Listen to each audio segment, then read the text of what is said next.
This week on a special Super Bowl edition of Strong Arm Sports Podcast. The question mark with Blake always has been his durability. He's going to give you about 22-9. That's what he does. The question is whether or not he can be durable. It's an 82-game season, whether you're in the East or the West. We supposed to be the losers, but we winning though. They used to laugh at us, now we winning though.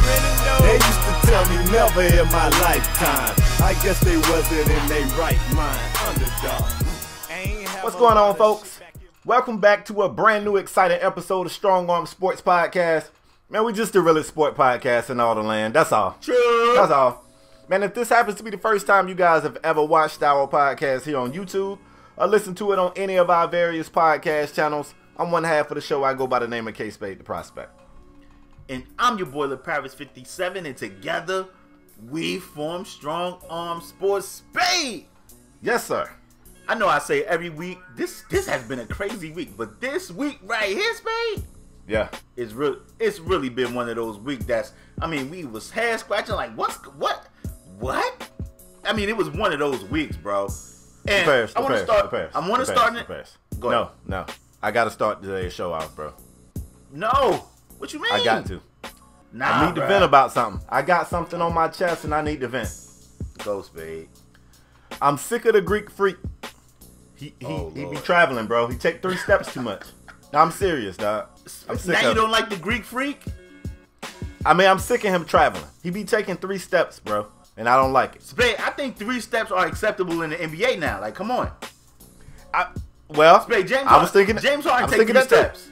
James Harden take 3 steps. Let me tell you the difference. James Harden do that little dribble. Spade, he do that little dribble, then he step, and then he jump back and do another, like a step back and bang threes. Like, that's a travel.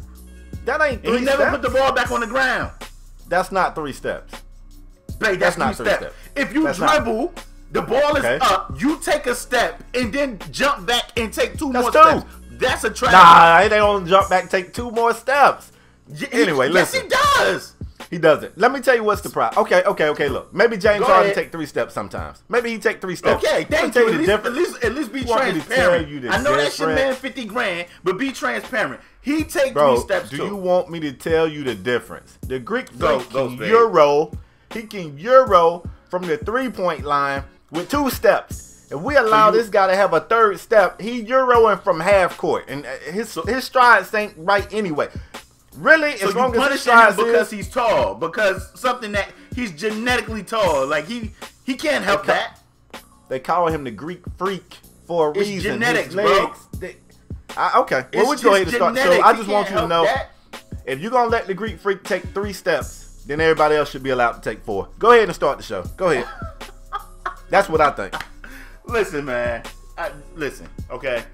Like, as I was saying, it's been one of those weeks. Spade come right in with punching. I had that on my Greek chest. right all up in his stomach. Like that's I had just that not on my fair. chest. I mean, that's just not fair. So I had to help Greek freak out. Greek freak, holla at your boy. I got you.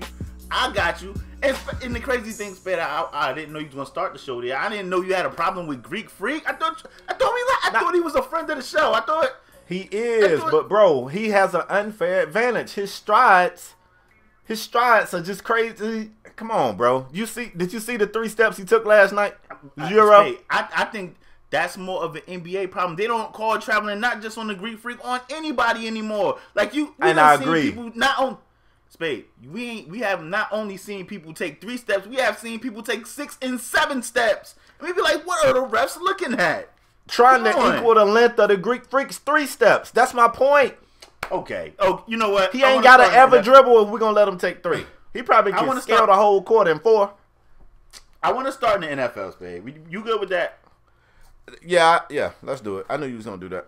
Jesus. I mean, goodness gracious, y'all. Spade, I wanted to start this off with talking about the Pro Bowl. But the Pro Bowl is trash. It's 2-hand touch out there.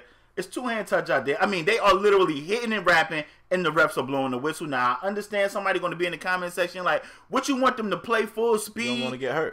Yeah. They don't want them to. They're going to get hurt, and then it's going to hurt some team next year, some next year team season. Well, then cancel the whole game because The play that has been on the field the last couple of years for the Pro Bowl, it has been unacceptable. Spade, before I even tell you what the first topic is, do you want to even elaborate on anything about the Pro Bowl? I mean, I feel like they did a good job in bringing back some more of the skills challenge stuff. Some of those things how I about don't really like. Just name the people that made the Pro Bowl. Let these guys compete in the skills challenge, and let that be that. Now, I understand somebody going to be like, well, what they going to do between the last playoff game and the Super Bowl? That's where they put that, and I know that's some TV money that the league ain't willing to lose, but they got to figure something out. They got to do something. Because the game I watched some of that stuff. I watched some of the skills challenge stuff, and I enjoyed it. I ain't gonna lie. Maybe I'm easy to entertain, but I liked it. I liked some of it. But what about the Pro Bowl, Spade? The game. I did not watch that. Good. I did not watch the Pro Bowl.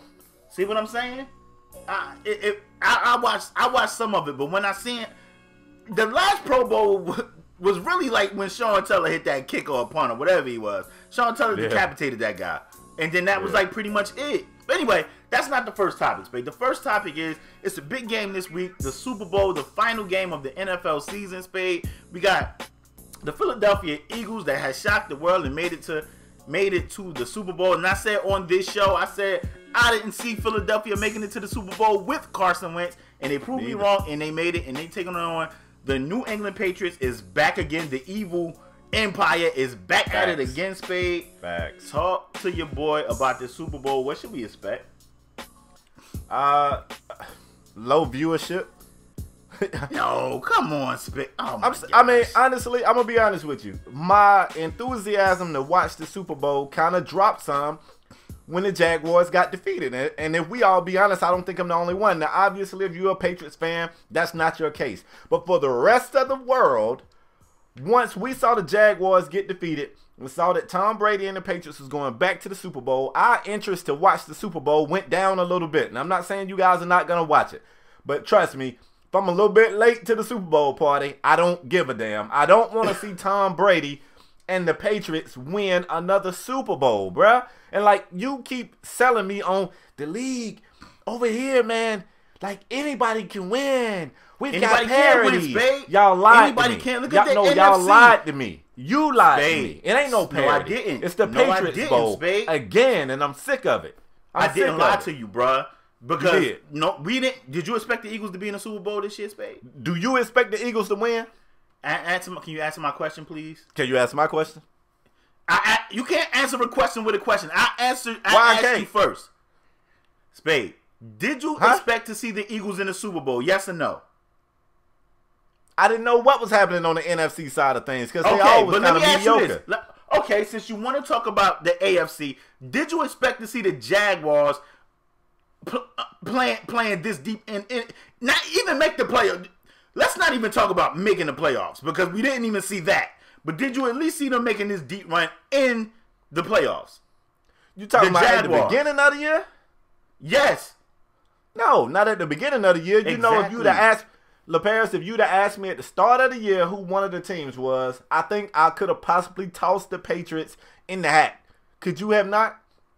Did you have the Eagles winning this? And that's so y'all lied. And that's because he's in that weak. The Patriots are in that weak ass division up there with the Jets. So it's the division. Jets, Dolphins, and Bills, and they're getting 6 dubs a year easily. Wow. Well, maybe 5 because the Dolphins and the Patriots always split somehow. They're getting 6 dubs a year easily, and the AFC is weak. The AFC is weak. LaParis, but the NFC is not weak, Spade. The NFC is full of. Okay, Spade. You lied. So you're not interested in the Super Bowl. You watch football all season, and you're not going to watch the Super Bowl. I'm going to watch it. I already said that, but I mean, I ain't finna. Look, if you come to my Super Bowl party, I'm buying off-brand chips and store-brand sodas. I'm not gonna spin out on this Super Bowl. Let me change the narrative, Spade. Please. Liar. Who do you have winning and why? I got the Patriots winning because they the damn Patriots. Do I want them to win? Absolutely not. I would love to see the Eagles win for 2 reasons. For one, because I'm sick of the Patriots winning Super Bowls. They've done that, 14, 15 times it feels like in the last 3 years. Give me the Eagles because I want Nick Foles to win because Eagles fans been hedging their bets all damn year. That's true. That's so true. I would love to see Nick Foles shut up their own fans and win the Super Bowl. Is that probably going to happen? No. They just going to change the narrative and be like, well, we knew Nick Foles can do it. That's why we signed him. That's what they Now, you know what they're going to say? Yeah, Nick Foles won the Super Bowl by 2 touchdowns, but Carson Wentz would have won it by 4 touchdowns. At what point I want y'all to realize that Carson Wentz ain't that great. Maybe it's y'all system. Maybe it's the system. All right, Eagles fans. Spade, maybe so it's the system. Are you saying Carson Wentz is a product of the system? Looking like. Looking like. Spade is in his bag this week, and we ain't even get to James Harden yet. Jesus. James Harden on this topic list? I don't see his name. I'm looking. Man, I don't have it. He's not up here. I'm trying to tell me you like the Eagles to win. You putting your money on Philadelphia. Spade. I'm about to shock you. You probably take your heart medicine right now. Take some baby aspirin because I'm about to shock you right now. You already done lied to start the show off. Don't lie. Take your baby aspirin. I want New England to win, bro. Shut up. Why would you want New England to win the Super Bowl? Because why? I don't want to hear. I know a lot of Philadelphia fans, and I don't want to hear, we won the Super Bowl. What Dallas doing? Super Bowl, Philadelphia. I don't want to hear that shit. I want them to go to the Super Bowl. I'm looking in the cameras, babe. I want them to go to the Super Bowl and get that work. I want Tom Brady to dot their ass up. Yup. Well, that's terrible. Yup. You know what? You realize that even if the Eagles lose, Eagles fans can give you an earful. They've already done way more than your Cowboys. With a backup. You know what? If they go to the Super Bowl and lose, they right in the same basket as Atlanta. They right over there. Atlanta fans can't say nothing. What that got to do with your Cowboys? Atlanta fans can't say nothing. What that got to do with your Cowboys? We don't go there. We don't go there and lose. Okay? Y'all don't go there. We don't go there and lose. Y'all don't go there. That's the point. I mean, stop it. When the last time the Dolphins been anywhere sniffing a Super Bowl? Let's go ahead and move to the next topic on today's Tom show. Brady, do your job. Tom Brady, you got one job.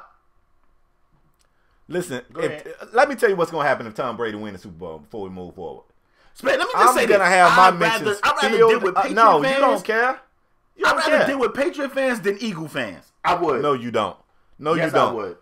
Eagles fans might shoot you birds when you go to the game, and they might throw bottles at the right ones, but Eagles fans is not going to be in your mentions all day Yes, long. They was in my mentions all year, they got jobs. They Eagles was in my mentions all year. Tom Brady, yeah, but I mean, they going to have a 30-minute window that they going to be in your mentions. Then they got to go back to work. Philadelphia is a working city. These Patriots fans, bro, I don't know what they do, but they got access to Twitter all day long. Them boys will be in your mentions at 3 a.m. You'll wake up with Patriots fans in your mentions. Let's go, Tom. That's terrible. You're a liar. Let's go ahead and move. Let's go, Tom. Y'all, the next topic of the day's show is probably going to catch you as off guard as it caught us, as it caught the people we talking to, the people we're talking about. A big trade went down in the NFL this week, and I didn't see it coming. I didn't see it coming, LaPaz. I'm going to speak for you. You didn't see it coming. I did. Alex Smith was traded, acquired by the Washington Redskins, and it's more.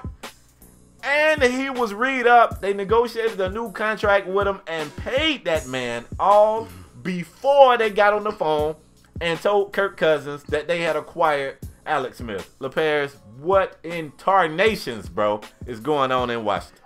I'm gonna tell you what, bro. When I seen this trade, I was like, wait. So they traded for Alex Smith, who's older than Kirk Cousins. Yes. He's older than Kirk Cousins. They gave up a third-round pick in the cornerback, Fuller. I think it's not Kyle Fuller. I can't think of his name, right? But it's one of the Fuller brothers. The other Fuller. Not the one with the Bears, the other Fuller. Okay. So, and they gave him a third-round pick, and they got Alex Smith. So I'm like, okay. They got an older quarterback, didn't want to pay, and shout out to Shotmaster. He's been on this show a few times, and me and him went back and forth, and I was adamantly saying, you cannot pay Kirk Cousins $100 million. That will cripple your franchise. But they pretty much paid Kirk Cousins about $75 million over the last 3 years by franchising him. So you might as well just ram up. But the ultimate slap in the face. Not only do you trade for an older quarterback, and I think Kirk Cousins is better by far. I know Alex Smith went to the Pro Bowl and all that. I think Kirk Cousins is better. You re him up for $71 million guaranteed. You could have gave that money to Kirk Cousins 3 years ago, and I think Kirk Cousins would have easily signed. He would have easily took that bread because all he wanted was a longer term. Now, he bet on himself, and I think Kirk Cousins will cash out. He probably will be a $100 million quarterback somewhere. We'll talk about that in the next topic. But I do not understand what Washington is doing. What will possess them to trade? I mean, the writing was on the wall probably because they wasn't going to franchise Kirk Cousins again. And for whatever reason, they do not like this guy. Go ahead. I was about to say we call this because after they tagged him a second time, I said here on this show, we both said this basically means Kirk Cousins won't be back. They can't tag him a third time, and the money that they will owe this guy would just be astronomical. It pretty much means he's out of here. But we didn't see it playing out like this. I didn't anyway. I thought they would have went younger in the draft. I thought they would have drafted a QB or did something of that nature. They traded for an older quarterback who I don't think is as good. I mean, Kirk Cousins, let me just say this, and I'm not caping for Kirk Cousins, first of all. It sounds but like. if you look at what Kirk Cousins had to work with, I mean, they signed Terrell Pryor. That didn't pan out. Reed, the tight end, he's a great a great tight end when he's on the field, but he cannot stay on the field. He's always injured, nagging injuries, in the lineup for, and then when he do come back from injury, he's in the lineup for a quarter, and then he's out. It may be time for him to call it quits because he's always getting concussions. If you look at what what Kirk Cousins had to work with, he really had a great year. If you think about what he was working with, so I don't understand what Washington is doing. I'm confused. If you a Washington fan, talk to me in the comment section. Why are you happy with this trade? Not only do you give up a second-year corner, but you give up a third-round pick for Alex Smith. That shit is absurd. It's absurd. Okay, now, first of all, I agree. I feel like more than anything, it's the hugest sign of disrespect. You come to Kirk Cousins, who, let me give you some fun facts. This man was drafted in the exact same draft as RG3. He went in the 4th round.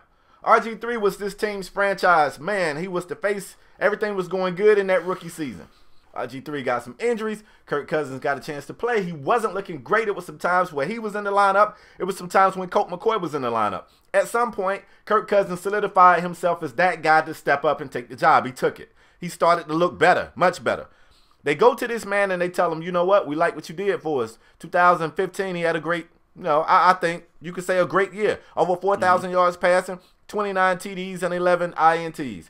They said, look, he said, what's up? I stepped up. I played well. What's up with this money? They said, we're going to tag you. We're going to get back to you. We're going to tag you. They tagged him. He came back. He performed even better in 2016. Almost 5,000 yards passing. 4,900. Over 4,900 to be exact. 25 TDs, 12 INTs. He said, what's up? They said, we don't quite believe you yet. You getting there, but we still don't really believe you. We're going to tag you again. They tagged this man again. And he goes out and he performs again. Over 4,000 yards passing, 27 TDs and 13 picks. And before it's time to pay him, they're going to say, you know what? We still really don't believe you. You went out there and proved it 3 times and we don't believe you. We're going to get another guy in here. Now let me play devil's advocate because I think they disrespected Kirk Cousins to the highest level. And the man they was tagging him in hopes that he would suck. They was hoping that he would fall off so that they would be justified it. But this is the same franchise that people cape for when I tell you that they railroaded RG3. But that's neither here nor there. Kirk Cousins has been professional. Every time they throw a camera in his face, when they calling him Kurt, when they're telling him the day after they acquired the trade, he always says the right things. He remains positive. He's done everything. I got to be honest, I'm not a Kirk Cousins fan, but he has handled every nasty situation with this franchise in the best way possible. But let me play devil's advocate. The one thing that Kirk Cousins has a problem with is interceptions. He throws double-digit interceptions in pretty much every year. The last 4 seasons, he's been either double digits or one off. Because in 2014, he threw 9. But considering 13 this year, 12 last year, and 11 the year before, he's kind of trending upward. I can defend that, though, Spade. I can defend that if you want. Go ahead. I mean, they've been searching for a running back, and when they did think they had a running back, these guys continuously get hurt. They throw the ball a lot. So when you a high volume shooter, or when you got a high volume shooter, more than likely you're gonna have more misses than somebody that don't take as many shots as you. When you handle the rock more than anybody else, you're gonna have a lot of turnovers. Kirk Cousins throw the ball, damn near 50 times a game, man. That's a lot. That's a lot. Yep. I like that you said that, because you're gonna play into my next thing. Kirk Cousins threw the football 540 times this year. That's a lot. He threw 13 picks. Yeah. Alex Smith threw the ball 505 times this year. He only threw 5 picks. Last year, 8 picks. The talent is a little better over there, Spade. It is. I'm not trying to say that they playing with the same talent. I know that Kansas City got game breakers, guys that you can check it to. I mean, a dude that we consider the best at his position. Yeah, definitely. Kelsey. And Kelsey's kind of been in and out the lineup too. And even though I feel like I got Kelsey really high at tight end, you said best of his position. I kind of got him at 2. Y'all know I got G-Reg at 1. But anyway, even though I got Kelsey really high on that tight end list, I got Jordan Reed high there too. For a long time, I credited Jordan Reed for Kirk Cousins' success because that was his easy button. Kirk Cousins threw to Jordan Reed a lot. And you could even say that might even play into the fact that Jordan Reed has injury issues. Jordan Reed is targeted a lot in that offense. So they probably looking at, and look, don't get me wrong, y'all. I'm not saying I would have done this straight. I'm just playing devil's advocate. They probably looked at Alex Smith as, look, Alex Smith is a tad bit mobile. I mean, he ain't Mike Vick, but let's not forget, Alex Smith is mobile. He can get out the pocket if need to. He is. Maybe they feel like they got the coaching blueprint over there. Kirk Cousins. I'm not going to say the better version, but maybe the off-brand version. I mean, a lot of times, them doggone store-brand sodas that I'm going to give y'all at my Super Bowl party, them shits is going to taste just like Sprite. It's going to taste just like Sprite. If I just pour it into your glass, you ain't even going to know you're not drinking Sprite. Yeah, that shit be like lime up or something. It'd be like lime up. It's going to be like, yeah. So, look, check this out. This man right here, you're going to get him. You feel like the systems might somewhat mimic. Both of these guys get accused of being check down Charlie. Both of them are check down Charlie. Both of them benefit from having a talented tight end. Maybe you feel like you can plug this guy into your system for a little bit less money. Yeah, you're paying him a lot of money, but we talking $30 million cheaper. I mean, a $30 million savings. I'll take that. And maybe they feel like this buys them time to get a younger quarterback in that can steady under Alex for a year or two. I'm just playing devil's advocate. Would I have done this? Absolutely not. Alex Smith is 33 years old. One thing you can say about Alex is he's kind of low on the turnovers. He don't have many turnovers. Maybe they feel like they watch some film and he get rid of the football. Maybe he throws it out of bounds better than Kirk. I'm just playing devil's advocate. I would have never done the trade. But the people listening to the show, man, give us y'all feedback. What do you think about this? Is this as terrible as people making it out to be? Are the Redskins geniuses? I mean, I'm not going to go that far, but who knows? Especially if you're a Skins fan. I was going to say, I need to know. If you're a Skins fan, let me know what you think. Spade. That leap, that's a great segue, because now I got to ask the question. This is the next topic. I got to ask the question. Where does Kirk Cousins land? Like, Kirk Cousins basically the odd, well, ain't no basically, he's the odd man out now. And I know it's reportedly a lot of interest in Kirk Cousins, but where do you see him landing? Let me ask you two questions. Okay, where do you see him landing, and where do you think he will land? Well, I mean, the first two teams that pop in my mind is Buffalo and Cleveland. I mean, even though I like Tyrod, we've been keeping for Tyrod on this show for a while now. Yeah. Apparently, the powers that be in Buffalo don't like Tyrod Taylor. We was even talking about Buffalo fans was dragging Tyrod because they lost to one of the best, if not the best defense in the NFL, definitely in the AFC, in the Jaguars. Buffalo fans was on social media dragging Tyrod Taylor. This is a franchise that ain't been to the postseason in 17 years, and the man who lead them there, when he lose to a really good defense, he gets slandered on social media. So, I mean, for some odd reason, the powers that be in Buffalo don't really like Tyrod, which leads us to believe they could be looking for a guy to mold this Peterman guy if they think he's the next guy.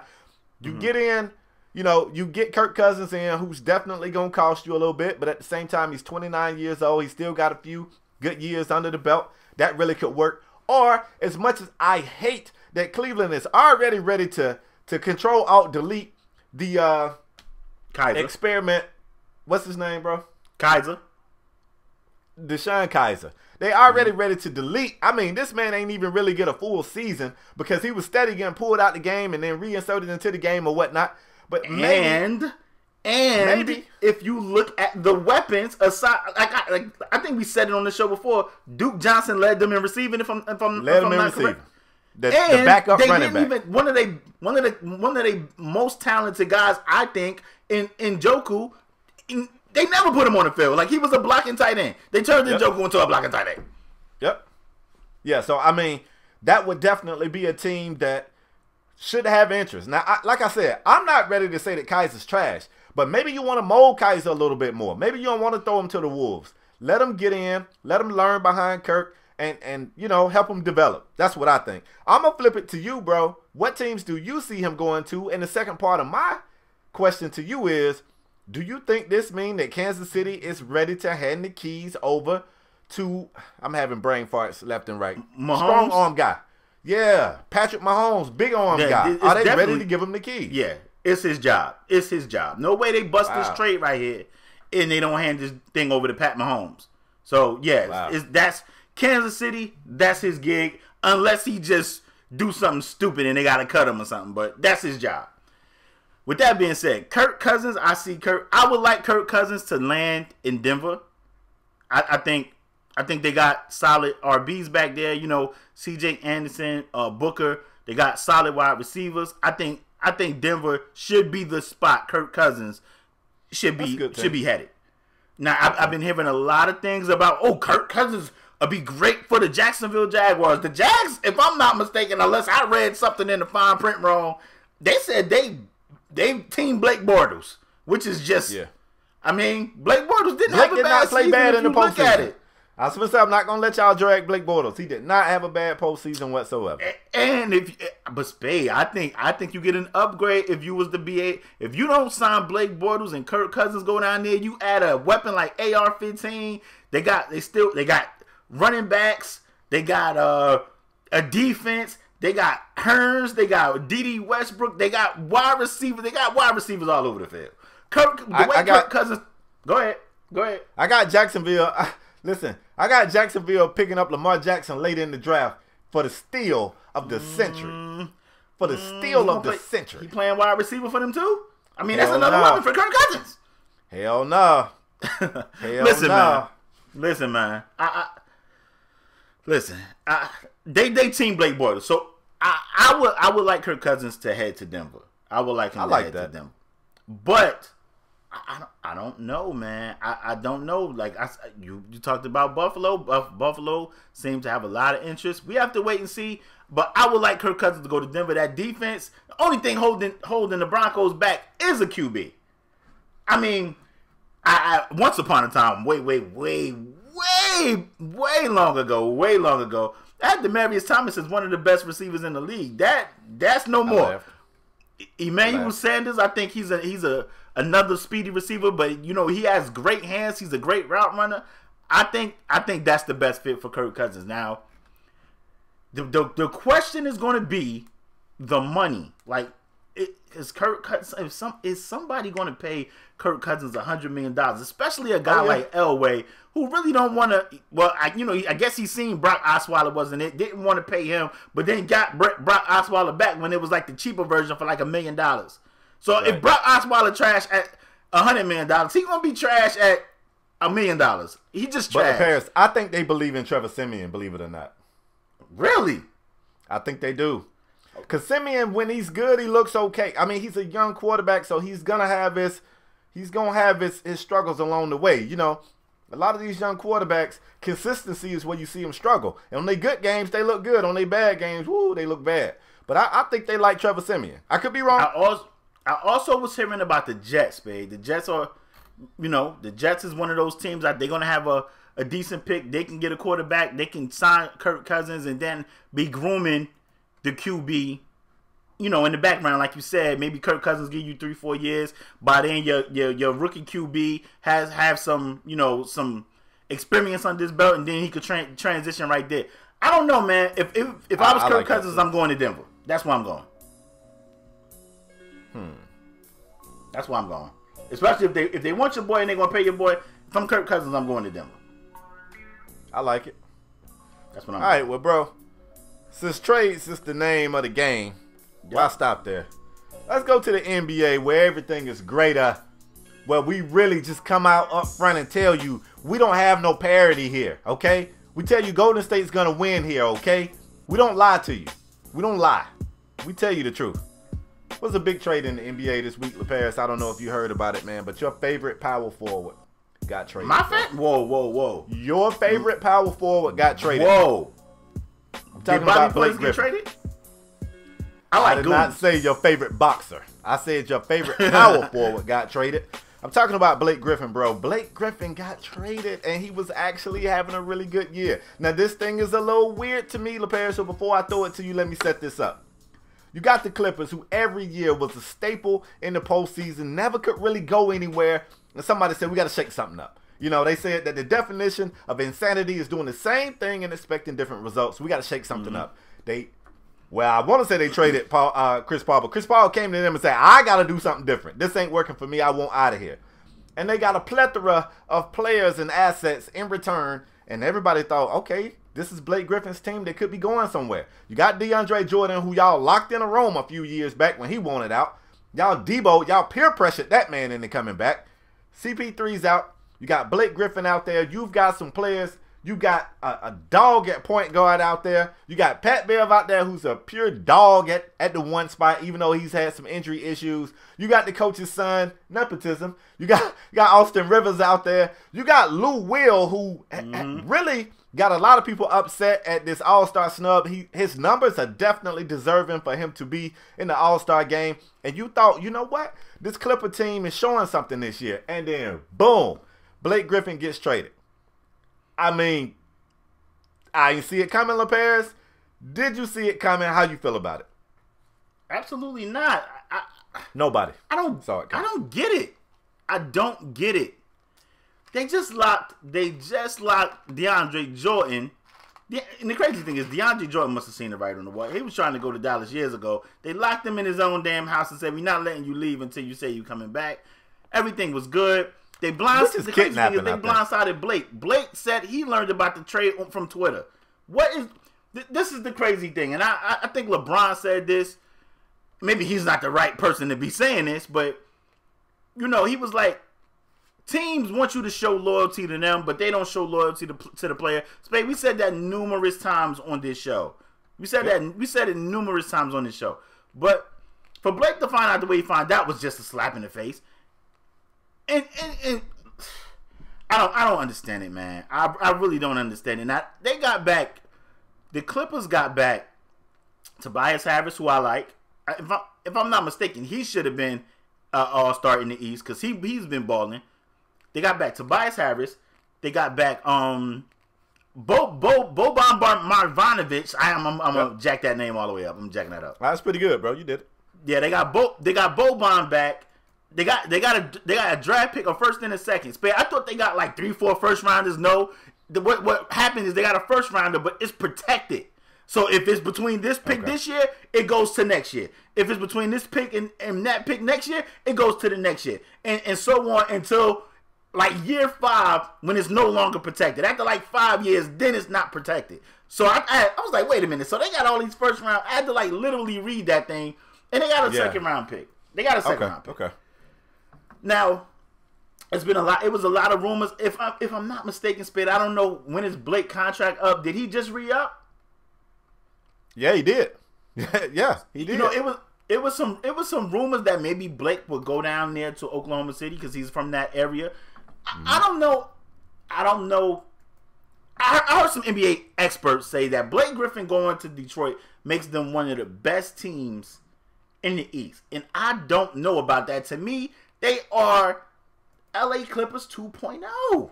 They 2.0 without Lou Williams. So, you know what I mean? Like, they ain't got a Lou Williams over there. So, they Clippers 2.0 without Lou Williams. So, in the East, that probably can help Detroit make a playoff push. As bad as the Cavs look, as bad as they look, I don't see Detroit beating the Cavs. I don't see them beating Boston. I don't know. I don't know. Detroit, they got a lot of money tied up in them two bigs. What are they gonna?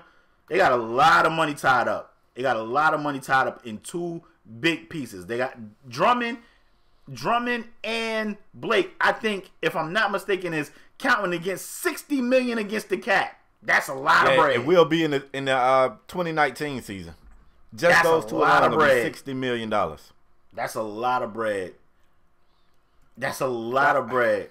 And I don't think Blake Griffin takes them to the next level. Detroit started out hot. They was one of the best teams early. They started out hot. Then they started sliding, and I guess they figured, we got to bust a move.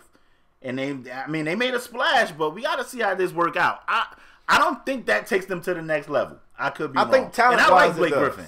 And Drummond has been playing amazing.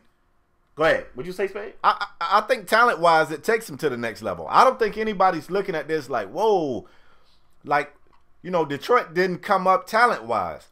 The question mark with Blake always has been his durability. That's the reason why I'm scratching my head about it. When he's on the floor, he's going to give you about 20 plus and maybe 10. He's going to give you about 22 and 9. That's what he does. The question is whether or not he can be durable. It's an 82-game season, whether you're in the East or the West. I see a lot of folks saying, hey, they in the East now. It's easier competition. It ain't the competition that's getting Blake hurt. It's just the wear and tear of the league, and it's 82 games whether you're in the East or the West, and that's the question mark for me. I feel like if Blake stays healthy, I think he helps this team. Now, let's keep in mind, this team already got injury issues. They already a beat-up team. So we don't even know how powerful this team will look if they get everybody back healthy. So, I mean, I don't know. Avery Bradley was included in that trade too, right? He was. Yeah, but I mean, you still got Reggie Jackson, who I think is still hurt. He's hurt. So I don't know if they'll play Reggie and Ish. I doubt they will, but I don't know. I don't know. I don't see it taking them to the next level. Maybe, like you said, maybe talent-wise, they got two All-Stars. Blake Griffin is an All-Star caliber player, and Drummond has been playing phenomenal, and I think he got in as a reserve, if I'm not mistaken, because somebody got injured. I think he got in. But, yeah, I don't know, man. Detroit, talk to me. Maybe I'm tripping. I just don't. I'm looking at that roster. It don't scare me. It's not scaring me. Like, okay, they can make some noise. I don't know.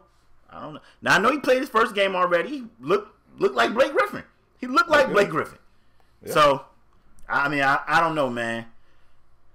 So, Spade, talk to me about the Clippers. What the Clippers side of things? I don't know what the hell they doing, bro. I don't. You know what? Think Doc gotta go, bro. I'm sorry. Doc gotta go. He gotta go. Listen, the thing about Doc was president of basketball operations. I think he got that title. Somebody can check it. Well, here's the thing. I think he got given that title in 2014. If I'm not mistaken, I think in 2017, they didn't take it from him. He stepped down. But if you read the fine print on that little news article, it says that even though he stepped down from the title of president of basketball operations, he continued to split the duties with somebody who's like the GM or the assistant GM. So even though he stepped down from the title, he's still involved in it. He's still, it's a weird thing. He's still, I don't know. And then I'm going to tell you what really blew my mind. I was doing some research for the show, and I read an article that said that the Clippers said that they're not blowing it up. What? This is blowed up. What are you talking about? What? DeAndre Jordan wanted out already. You guys kidnapped him. And it's reported that he's on the block. He just recently said that he wanted to go to Houston. He still wants out. So, I mean, I don't know. I don't know, bro. If you're a Clipper fan, you might want to start looking over there at them Lakers. You might want to. This might be the time to pick up some of that gold and purple. I don't know what to tell you if you're a Clipper fan. I don't. You guys already been through hell. That's why I'm gonna leave it. Doc gotta go. He gotta go. Doc gotta go. Doc, I'm sorry, bro. Big Baby been telling us this for about 6 years. Ain't nobody want to listen to Big Baby. Been spitting them facts. Ain't nobody want to listen to Big Baby. Yeah, Big Baby Davis been telling us about Doc for about 5 years, and we ain't been listening. It's about time Doc get the hell out of there. Doc, I'm sorry. You gotta go. Doc gotta go. You ready to move on, bro? Yes, sir. Now, if you guys didn't know, you know, it's all this speculation about LeBron. Is he going to stay? Is he going to go? Is he going to stay? Is he going to go? Spade. It was also a story that came out this week that LeBron could possibly meet. The Golden State is willing to meet with LeBron, and LeBron is willing to meet with Golden State. We don't got to talk about that. But Spade, you had a little. The crazy thing is, Spade said this before all this LeBron and Golden State. LeBron could be leaving. He told me this last week. I could put the screenshot of the text in the show. He said this last week. He was like, you know what I wanted to do? He said, I want to talk about LeBron. I want to talk about LeBron staying and going. Spade, you had a pretty good idea. How you want to do this, bro? I want you to be the voice of LeBron for a split second. I want you to pretend you're LeBron James. Okay. And before you think about what you're going to do with all that money, for a split second, I just want you to talk about what reasons you would leave. Because, I mean, let's be honest. It's some reasons that I could see LeBron leaving. You could make a case for him leaving. You could make a case for him staying. But for a split second, I want you to be LeBron James. Okay. Tell me why you would leave Cleveland. First of all, when you said I'm going to be LeBron James, all I thought about was the $1 billion. Like, whoop, $1 billion came into my head. That's why I had to reel you back in. Oh, yeah, you're right. You was about to think about what you know your boy, because I was thinking, I'm rich. Let me transfer that money into the Paris 57's account. That's the first thing I thought. Before I get zapped back into my own body. I got you. Yeah, let me transfer that money over there. But anyway, I'm LeBron. Spade, I'm leaving. I'm leaving. I'm going out. I got to be out. First and foremost, I came, I saw, I conquered, I delivered what I promised this city I was going to deliver. This team and its fans have reaped the benefits of me coming back. We won a championship. We've been in the finals this many times. No, I haven't delivered on all these finals. I haven't won these joints, but I feel like aside from me and Kyrie and Kevin Love, the team surrounding us hasn't been up to par. They could have gave us a little more. JR had his spurts. But I'm looking around. I'm looking around the landscape of the league. And I see people teaming up. And I'm thinking to myself, if I don't have me another player to at least assistant pimp me, be my assistant pimp in this league, I don't really feel. Brian, you got Kevin Love. Get to the championship, but I don't feel like I can legitimately compete in the championship. So I definitely Brian, you got Kevin Love. You got Kevin Love, Brian. He's Kevin Love just broke his hand. He out 8 weeks. We was sliding with Kevin Love. I have Isaiah Thomas over here thinking he's Kyrie Irving, and he's not even half of that. Literally. Wow. He's not even half of that. You also have top of Derrick Rose. You got a former MVP, Brian. Derrick Rose. Remember him? Derrick Rose got married on his time off and didn't tell none of us. That story just broke. All jokes aside, me as LeBron James, I feel like I have to have and maybe it doesn't have to be a superstar. Maybe it doesn't have to be. It doesn't have to be me going to Golden State. Maybe I should go down there to stretch free basketball, team basketball in San Antonio. If I come down there, I think Kawhi stays. We add LaMarcus Aldridge. We got DeJounte Murray down there looking like he's a player. You know, maybe Danny Green can knock down some shots more than what JR has been doing for me over here in Cleveland. I don't know. Danny Green ain't knocking down much either, Brian. Sorry. I mean, Danny Green. I think Danny Green is a little bit better shot than J.R. Smith. J.R. Smith has been a shell of himself. He needs to lay off the Hennessy. I know J.R. personally, Spade. He needs to lay off the Hennessy. I've been around him. I've been around him as LeBron James. I've been around him. I see what JR is into, and he needs to lay off the Hennessy. You snitching now, Brian. You right. But I just feel like I delivered what I promised this city, and it might be time for me to move on. I think I gotta go. All right. Let me borrow that. Let me be and Brian. Let me let you know why we stay. Dan Gilbert sucks, by the way. Well, that's big facts, but you should have never went back, Brian. All right. Let me be Brian. Let me let you guys know why I'm saying. Okay. First of all, I gave this city 7 years of my life. No. Let me back up. First of all, a lot of people don't know this. My life is being filmed every day. They've been filming my life since I was in high school. I'm a living documentary. Like, once I decide to take my shoes, tie them together, and throw them up on the power lines, you guys are going to get the most awesome movie you've ever seen before in your life. Starring me, LeBron James. Yes. Yes. Starring me. I gave this city 7 years of my life, and I took a very subpar team to the finals. Probably one of the worst finals teams other than either 1A or 1B with the team that Allen Iverson took to the finals. I left. It was too much weight. I left. I got criticized. I got scrutinized. I got demonized because I made a TV show telling people I was leaving. Even though I took the proceeds from that show and I donated it to charity. If my worst flaw is doing a show and giving money to charity, man, I'm a pretty good guy. But anyway, I went to Miami. There, I learned some things. Teamed up with my friend Dwayne Wade. I learned how to win. We won championships there. We won championships there, LeParis. Yeah. And then I said, I want to go back. I want to go back to my city, to my area. I want to share with them what I learned in Miami. I want to teach them how to win. I came back and I did that. The first time I came back when we went to the finals, man, people was hurt. And I still, I fought. I looked like a Greek god out there. And you know what? I'm going to be honest with you guys. This team I got around me right now, they're not good enough. We're not good enough to beat Golden State. But I'm 33 Are they years good old. enough to get to the finals? Yes. They still got me. I'm still the best player in the league. Okay. You see this beard I'm You're growing going to be out? the best player in the league anywhere, wherever you go, Brian. I'm the best player in the league. I'm home. My wife, Savannah, get a chance to go shopping with her friends. She got friends here. She ain't got no friends in San Antonio. We bought a house in L.A. We got a house in L.A. because sometimes Savannah don't like her friends. They talk too much, and we have to get away. But sometimes she need to hear that talking, so we live here. My kids go to school here, bro. They go to school here. I grew up here. I know I'm the man here. I'm going to be the man anywhere, but I'm really the man here. I'm really like the mayor here. 33 years old, bro. I'm still putting up numbers that's never seen before.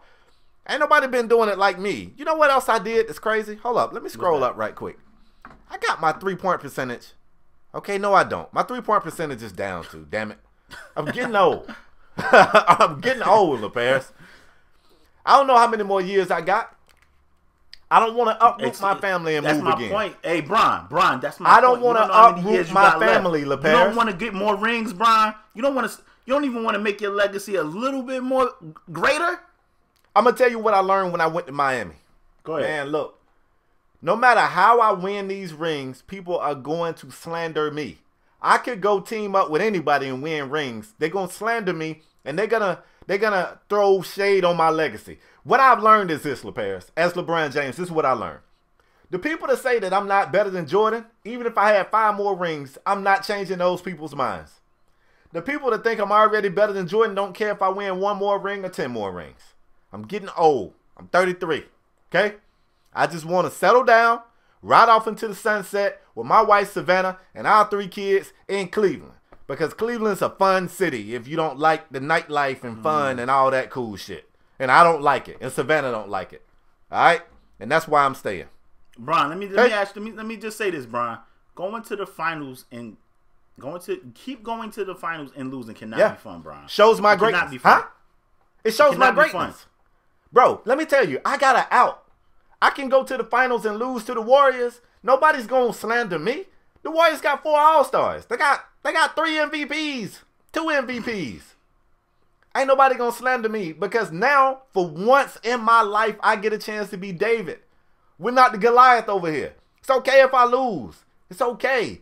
I'm going to the finals year after year after year. That's never been done. I'm showing my dominance. And when I lose to Golden State, I'm supposed to lose to Golden State. Are you happy with Isaiah Thomas, Derrick Rose, those guys? Are you? Derrick Rose is not around enough for me to know if I like him or not. Isaiah gets on my nerves. I'm thinking about punting little Isaiah off the court. Okay. And I like Kevin Love. I'm tired of y'all saying me and Kevin Love don't like each other. We do. He's a little weird. Kevin Love is your second best player. The slander Kevin Love face is... K-Spade said on our show, it's like what y'all gave to Rio down there in Miami. It wasn't deserved. Like Kevin Love is I saw greatness in Rio. I saw greatness in Rio. I wanted Rio to be great. I pushed him to be great. And he was going to be a hell of a player for the Grizzlies until he got injured. So, I mean, I feel like you should credit me for Rio's greatness. And I'm trying to do the same thing with Kevin Love. Kevin Love looks good, but he could be better. And I'm pushing him. Coach, I go in coach mode sometimes. I'm pushing him. I was trying to push Derrick Rose, but he left. He can't take it. I don't know how going to the finals and losing is fun, Brian. I mean, you getting up there to them Jerry West numbers, like going there all these times and losing. That can't be fun, Brian. You say I'm getting Jerry West numbers. That guy's the logo. You don't think being the logo is fun? LaParis, I watch y'all podcast, and you are a fan of the Cowboys. Y'all ain't going nowhere. Is that fun? All right, so don't come for me. Don't come for me. Well, Spade a fan of the Dolphins. Yeah, but Spade ain't coming at me sideways. You are. Don't do that. I'm still the GOAT. I'm still LeBron James, and I'm staying. Listen. That was fun, bro. I think LeBron should stay. Let's face it. Where can he go? Me as LaParis, I think LeBron should stay as well. But LeBron got to make some demands, and I'm not talking about. And this ain't no slander to him, because to me, What demand? Who's out there? Who can Brown get that can make them better than Golden State? I'm not talking about this season, Spade. I'm not talking about this season, because I don't think it was reports that they was going to get DeAndre Drummond. Well, now Kevin Love hurt. So if you was going to trade Kevin Love for anybody, that's out the door. I don't care if he come back in 4 to 8 weeks. Make a player? Kevin Love. Now you said DeAndre Drummond. Now I know. Oh, I'm sorry, DeAndre Jordan. Excuse me. Okay. DeAndre Jordan. Excuse me. Make somebody. But right. If you was going to trade Kevin Love for anybody, that's out the door. So I don't think. Don't nobody want Iman Shumpert. Don't nobody want those guys. They don't want those guys. Even Tristan Thompson, if you want to throw Tristan Thompson in it, LeBron, you have pushed your ownership to give these guys these terrible contracts. Tristan Thompson, I don't know what happened to him. Because I was an advocate, like, you know what? Tristan Thompson deserved to get paid. That dude was playing great. And ever since he started messing with this Kardashian, he has not been the same guy, man. And I hate to say they got bad juju, but something is up. He is not the same player. Chloe kind of, you got a point. Chloe was dating Rashad McCants. He was out the league. She was dating Lamar Odom. He is out the league. And Tristan better just hope he got a job next year. I'm telling you, it ain't looking good. She got a track record. You want to know one thing Tristan Thompson did very well for the Cleveland Cavs? He was a great offensive rebounder. They are getting demolished rebounding. Demolished. Like, I can't even think of a worse word, because demolish is too nice. It's worser a word. It was worser. It's worser than demolished. Trust me. I know. Yeah. It's worse than demolished. It's worse, because Tristan Thompson was at least a good rebounder. He's not even that anymore. So I don't. You can't bust it. LeBron got to do something. I don't know if he got to demand that they get another player. Maybe they should have. It actually came out and said LeBron was mad because they didn't bust the move for Paul George. I think Paul George could have helped them. Paul George, in my opinion, is not a number one guy. He's an assistant pimp, and nothing is wrong with that. But in my opinion, he's an assistant pimp. I don't think Paul George can lead your franchise like a LeBron James, like a James Harden, like a Kevin Durant. Or like a Steph Curry, or whoever you want to say leading the Warriors over there. I don't think he's one of those guys. But he's an amazing assistant pimp. I think if they would have bust that trade and bust that trade for Kyrie and got Paul George, however they was going to get Paul George, I think that would have worked. That would have been a great look for the Cavs. A great look. But whatever, LeBron came out this week and said he's upset they didn't make that happen. Could they have made, who would they have had? Like you say, everybody's getting paid. Everybody over there. I think it was got big banks. I don't have it in front of me, Spade, but I think it was going to be a 3-team trade. I think it was going to be something like Kyrie go to Phoenix, bring back Bledsoe, Paul George it was going to be something in some type of 3-team trade. I don't have it in front of me, but it was going to be something where they was going to end up with Paul George and I think Eric Bledsoe. Let me ask you a random question. Go ahead. I heard they said, we already know, Brandon's made it no secret that he would like to play with his friends, right? He got a chance to play with D-Wade. That's the only one he's gotten a chance to play with. You can look over there in OKC. I can't see Bron now. That'll never work. Somebody said that Bron needs to try his best to get to Houston. Let me ask you this. If Bron somehow or another got to Houston with Chris Paul, James Harden, and Clint Capella. How is that even possible?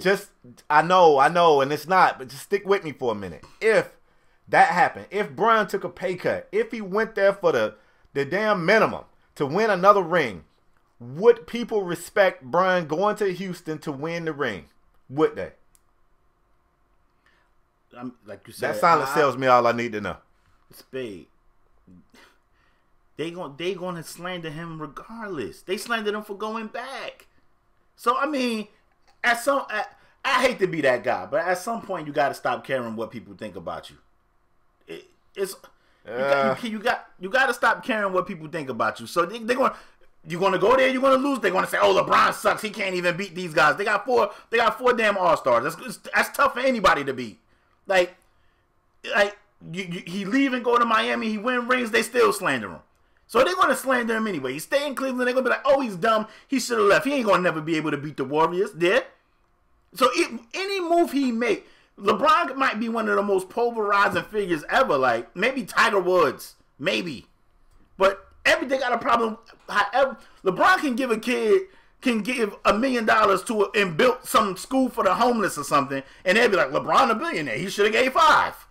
Like, whatever he do, people just have something negative to say about it. So if I'm LeBron, in all honesty, if I'm LeBron and I honestly want to leave to try to be able to at least compete with those guys, then I'm out. Or if I'm LeBron and I want to stay in Cleveland for the rest of my career, then I'm putting the pressure on ownership to bust a move, get Boogie, Boogie hurt now, but I'm putting the pressure on them to get me some damn real help, not Jeff Green. And I'm sorry, Jeff Green has been solid for them this year as well. But not 38, 39, 40-year-old D-Wade.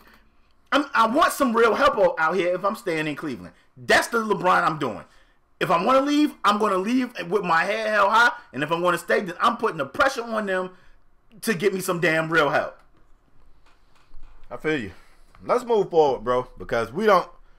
Listen, once again, man, we say this all the time. We encourage you. We damn near begging y'all for feedback.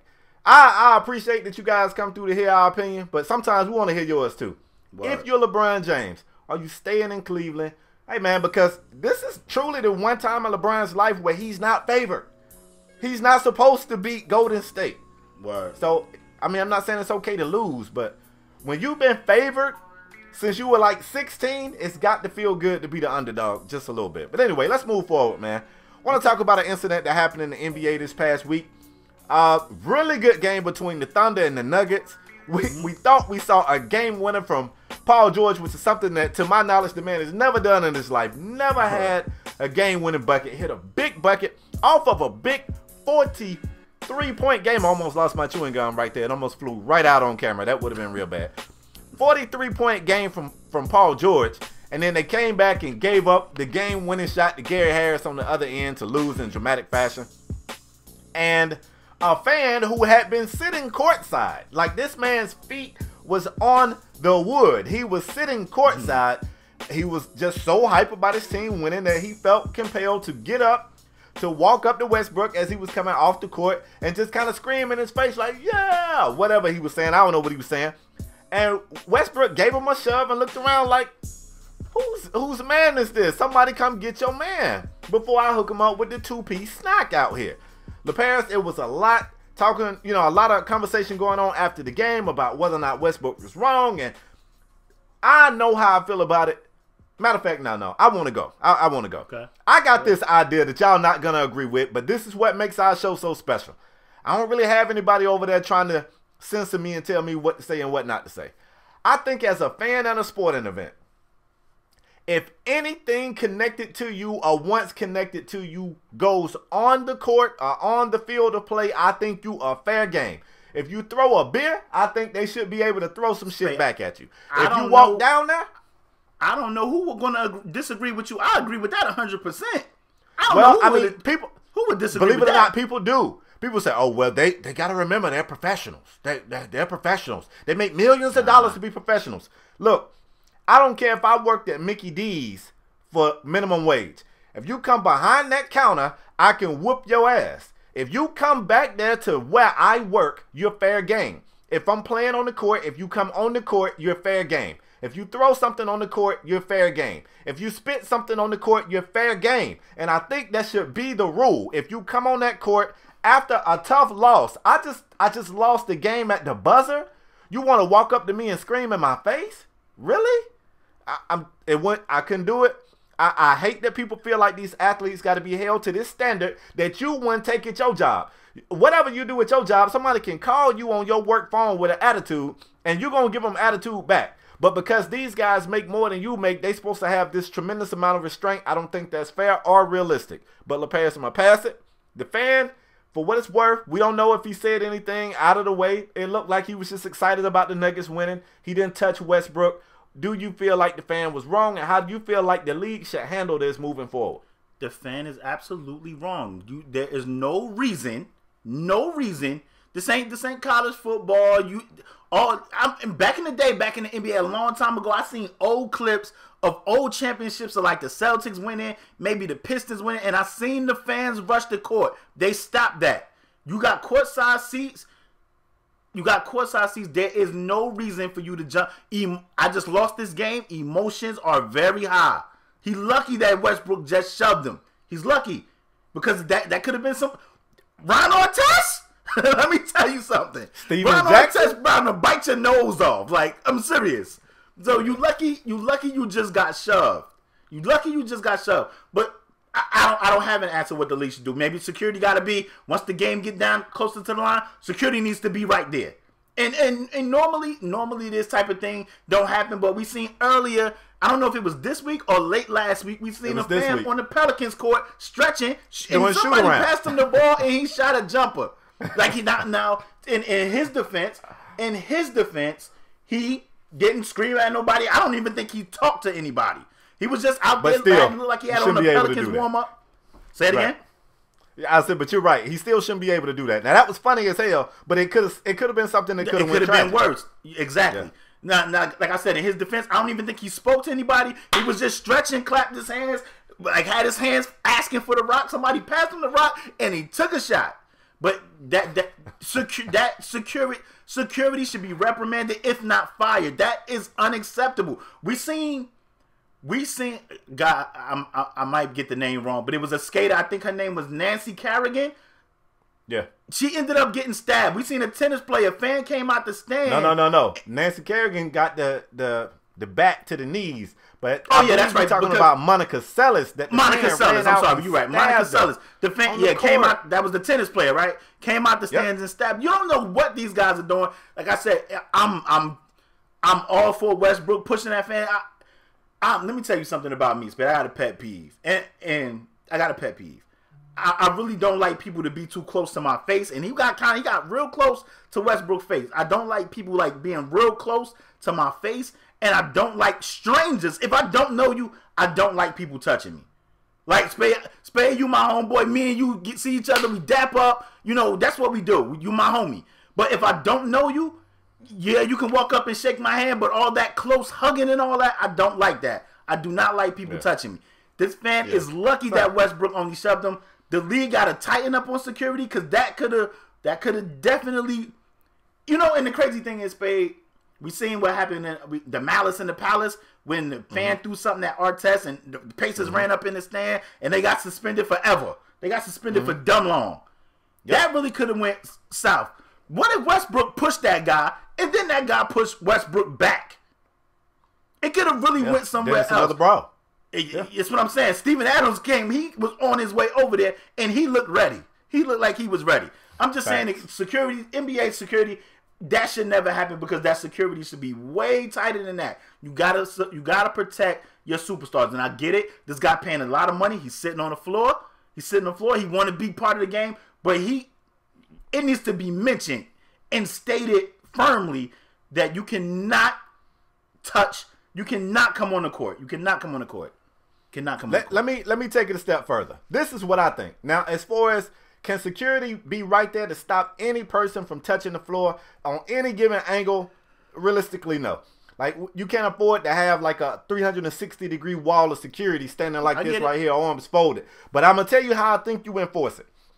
I think, and I mean, it's cameras everywhere, y'all. It's cameras everywhere. I think if a fan steps on the floor, throws anything on the floor, I think once you find out who it is, I think you implement a lifetime ban. If you touch that floor, you can't ever come in here again. I don't care how much you paying for these tickets. You ain't the only fan of this team. We can fill these seats somewhere else. We'll put these shits up on StubHub and somebody will buy a ticket. I think once you step foot on the field or court, I think it's a lifetime ban. And I also think, I mean, I'm not going to go lifetime ban with it, but I think for these fans that be yelling profanities and sometimes racial slurs, I think once you determine who those people are, I think they should be suspended for a certain amount of time, so to speak. I mean, I don't know if suspended is the right amount of time, but they need to be banned for a certain amount of time. I'm not going to say a lifelong ban for yelling profanities or something like that, but you don't need to be so hungry for the money that you're going to allow these fans to disrespect your product or your asset. Man. I don't want to call them products because they're people, but you know what I'm saying? I'm a man first. I'm with you. Because, I mean, these people are still people. Just because they're millionaires don't mean they're not people. Everybody's got buttons that can be pushed and limits that they can't, you know, that you can't come back from. And I don't care what sport I'm playing or what job I'm doing. If you think you can yell racial stuff to me or throw things at me, you got another thing coming. Like I said, I'm not built like that. I'm an old school guy. I'll take an L in a fight before I let you disrespect me. That's just not how I was brought up. So, yeah, I don't like that people feel like they can do whatever. I'm a man first. You ain't. That's why my pet. I don't like people touch. You don't touch me. I don't touch you. You don't get in my face. We won't have a problem. That dude, I get it. Like I said, Westbrook just had a tough loss. That fan yelled at him. He lucky he only got pushed. He lucky. Now I seen people going the other way, but I agree with you 100%. That could have totally went another way. It could have got ugly quick. Spade, if you guys didn't know, one of the guys, and let me just say this: I did not know they posted this guy's stats. That the guy we about to speak of, they posted his stats from last year, and I didn't know this guy was putting up numbers like this. But if you guys didn't know, Jabari Parker returned. He's back from injury. He's on a minute restriction. And, I mean, that's typically what these NBA teams do when a guy come back. Or NFL, you know, you'd be on a snap count or something when you return from injury. But Jabari Parker played like 15 minutes or 16 minutes, had like 15 points in like 15 minutes. Like the dude came out there and he looked like he didn't miss a beat. And the crazy thing is he averaged like 20 points last year and like 6 rebounds, 5 or 6 rebounds. And I didn't know Jabari was putting up numbers like that, but he was. Jabari Parker is also rumored to be in trade talk, maybe. It's just a rumor. Maybe to the Heat for Hassan Whiteside. We have to see how the trade's playing out closer, closer we get to the trade deadline. But Spade, talk to me about Jabari Parker return.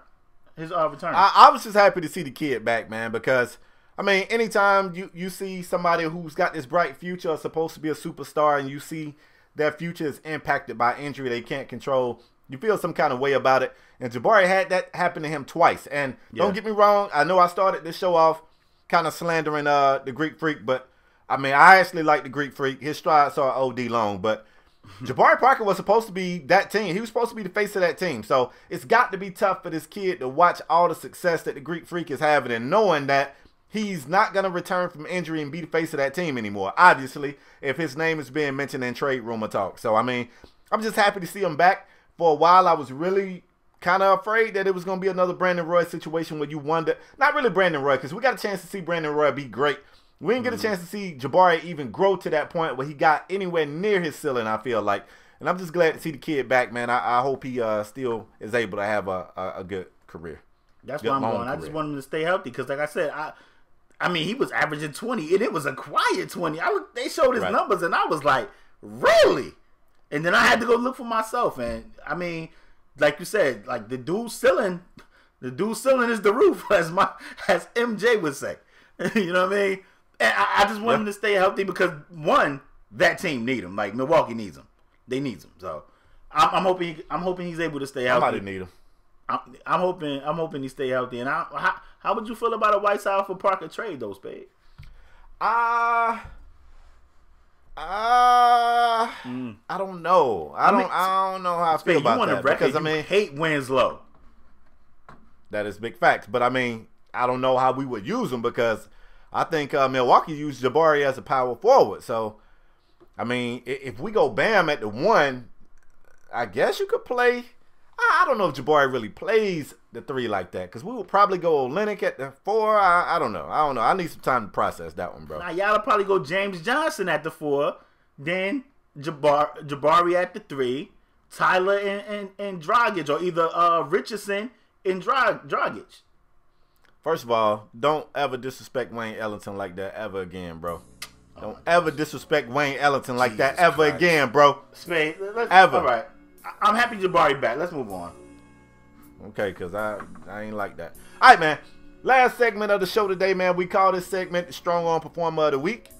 This is like an award that we give out. It's very prestigious. It is tough to earn. You can't just be given the award because we like you. At least not on my end. Maybe with LePairs. Because he was just giving Lauri Markkanen the award every week. Bro, can I introduce the segment? You did give Lauri Markkanen the award like 3 times back to back to back. When he didn't deserve it. It was more deserving people out there. Listen, man, when I give somebody the award, they deserve it. We give this award out to a male or female who raised his or her level of play to ensure that their team got the victory. LePairs, you are on the hot seat. Don't drop the ball this week, man. Everybody watching. Don't embarrass me on live TV, bro. Don't embarrass me. Who's your strong arm performer of the week and why? Let me tell you guys something. Bro, just answer the question. The producers of the show, of this show would not allow me to do what I wanted to do. And you guys, bro, just answer the question, bro. We talked on Twitter, and you guys knew what I was going to do because I usually go first with this segment. Bro. And y'all knew what I was going to do. But the producers of this show declined my request. Bro, so because that happened, this week, my strong arm performer of the week goes to a guy that, you know what? We kind of argue about this guy all the time. Not me and you, Spade, but me and you kind of kick for this guy. And other people really be letting us, you know, they don't agree with it. They let it be known that they do not agree with us about our respect that we have for this guy. They don't consider this guy that guy. And I'm talking about CJ McCollum. Me and Spade, we come out and we say CJ McCollum, you know what? He's the guy over there, not Lillard. CJ McCollum is the guy. And we was at a party earlier this week, Spade, and I said, Dame Lillard might be holding CJ McCollum back. And people were like, what? No. Oh my gosh. Dame Lillard is the most underrated point guard in the league. He's better than Kyrie and Wall. And this was sad. Shout out to Cam. This was sad. But my strong arm performer of the week goes to CJ McCollum. You want to know why? He shot 18 to 25 from the field for 50 points and 5 rebounds in 29 minutes. 29 minutes. He could have probably dropped 70 if the game was anywhere competitive with the Chicago Bulls. And they dropped this off. I don't even want to say the score. I'm not saying the score. Chicago Bulls. I'm not saying the score. CJ McCollum went 18 to 25, had 50 points in 29 damn minutes. And for that performance right there, CJ McCollum, you are my strong arm performer of the week. CJ McCollum. Well deserving. CJ, I had you very high on my shooting guard list, bro. I have recognized your talents for many years over here. Many years. That's cute. Let me give you my strong arm performer of the week. LePairs, it's 2018, bro. Y'all brace yourself. This is about to be a long soliloquy. LePairs. It's 2018, bro. Do you know, I'm serious, do you know how difficult it is to make history in 2018? Everything's been done, bro. It's tough to be the first to do anything in 2018. My strong arm performer of the week made history, put his name in the record books twice this week. He broke 2 records this week. Huh? You know what I'm talking about? They wouldn't let me do it, y'all. I'm sorry. I apologize. Let's go to Houston. It's my turn. Reclaiming my time. Reclaiming my time. Listen, man. Let's go down to Houston. Let's talk about James Harden. Jesus. Listen, NBA, if you guys shade this man, if y'all snub him on another MVP, you're going to have to see me with these hands this year. Let me tell you what this man did, folks. That's how trash your league is. 60 points, 10 boards, 11 dimes, 4 steals, 1 block. Let me tell you something. This is the first ever 60-point triple-double in the history of the NBA of A. You know what else? Check this out right here. I lost my mark.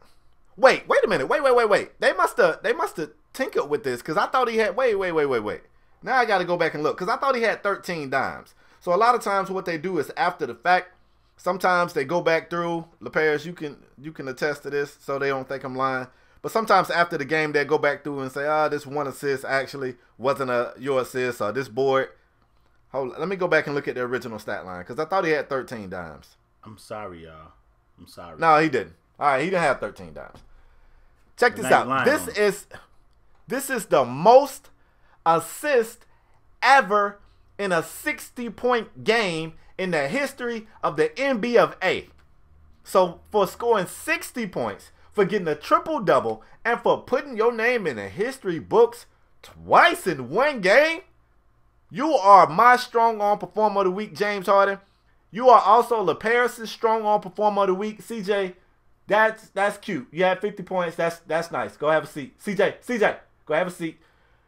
LaParis and myself both would like to give our strong arm performer of the week award to you, James Harden, for that historic performance. Hey, man. We are not worthy to watch what you do out there day in and day out. And I'm going to tell you something else, LaParis. Most players, after a big 60-point game, that next game, you know what they do? They take off. After a big game like that, they take off. They don't show up. They don't do much. The next game, they played against the Spurs. He gave the Spurs 28 of them damn things. Hold up. Let me pull up the box score. What did you give the Spurs, bro? 28 points, 11 dimes, 1 steal, 2 blocks, and 2 rebounds. After that 60-point game, James Harden, we're not worthy. LaParis, give this man a round of applause, bro. I apologize, y'all. I tried to implement the ban. I put a poll up. You guys did not vote. You guys voted the other way. You said if he balls, he balls. Spade up there in Tom Brady out there deflating balls. And KSpade up there inflating stats. Like, he gave him extra assists when he didn't deserve it. All types. It's still a record. It's still a record. LaParis, let's be for real for a minute, bro. Is that not one of the most dominant performances you've ever seen? I want to say this, Spade, and then I'm not gonna mention it never again. I'm not gonna say Fix this your mood ever. First of all. Fix your mood, because it ain't no reason for you to be sounding all sad. I'm not gonna say this ever again. Right now, James Harden should. If we was voting right now, James Harden should be the MVP of the league. He probably won't win it. He should be getting ready to win his 3rd MVP. This should be his 3rd one. He won't win it, but all right, he should be the MVP of the league right now. Let's wrap, because you started to get on my bad side. Let's wrap the show. Yeah. Listen, first of all, I want to apologize, y'all, because James don't apologize Harden, for somebody being great. I wanted to pick James Harden. The we don't producer apologize said, for "Now greatness." you know." The producer said, "Now you know." So, listen, I want to thank y'all. Before I close out, Spade, do you have anything else to say that's not James Harden? Yes, I do. We said it last week. We're going to say it again this week. Man, look, you guys have been showing a tremendous amount of support. We thank you for it. But my mom got this saying. She said, you have not because you ask not. So we're going to continue to ask for you guys to do more. Again, if you know anybody that likes sports, recommend us. Shout out to my homie Rated. Rated said that his co-workers think he's crazy because he be laughing while he at work because he's listening to the podcast. I told him when they ask you what you laughing at, send them the link to the show. And also, LaParis asked last week for you guys to please leave us a review or a rating, whatever it's called. Hey, just do that. It helps other people who wouldn't ordinarily give a show a shot. Man, your words could be what compels them to say, let me listen to this mess and see what these brothers talking about. So thank you for what you're doing. I just want you to continue to do. And, you know, tell a friend about us. I'll be quiet. As usual, we want to thank you guys for your continued support. If you new here, bang the subscribe button. If you a regular here, hit the like button and take 2 seconds. It's a little bell up there. You can push that little bell in there to send you a notification as soon as a new episode has hit the YouTube. If you don't want to see two dudes arguing in the box, we got audio, podcasts everywhere. SoundCloud, Podomatic, iTunes. You know, people be like, you guys got a SoundCloud? How they don't know we got a SoundCloud? The links are in the description. We got audio podcasts everywhere. SoundCloud, UPodOmatic, iTunes. We are everywhere. We cannot thank you guys enough for your continued support. Hopefully, here's to a great Super Bowl game. Let's go, Tom Brady. Do what you do and win that thing. Fly, Eagles, fly. Fly, birds. And share your thoughts in the comment section down below about every topic we talked about. And we'll see. Oh, before we go, Spade, I want to say rest in peace to Rasul Butler, man. Him and his wife tragically died in a car accident.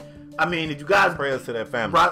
Rasul Butler was a guy that was in the NBA for a long time, was on numerous teams. Also hosted one of Shaq's comedy shows as he was like the master of ceremony, the MC there. So I want to say rest in peace to Rasul Butler, man. He will be missed. It's tough losing somebody tragic in your family like that. So I want to say rest in peace to Rasul Butler, man. And I want to thank you guys for continuously watching our show. We appreciate you guys' support. We'll see you guys next episode. We out. Peace.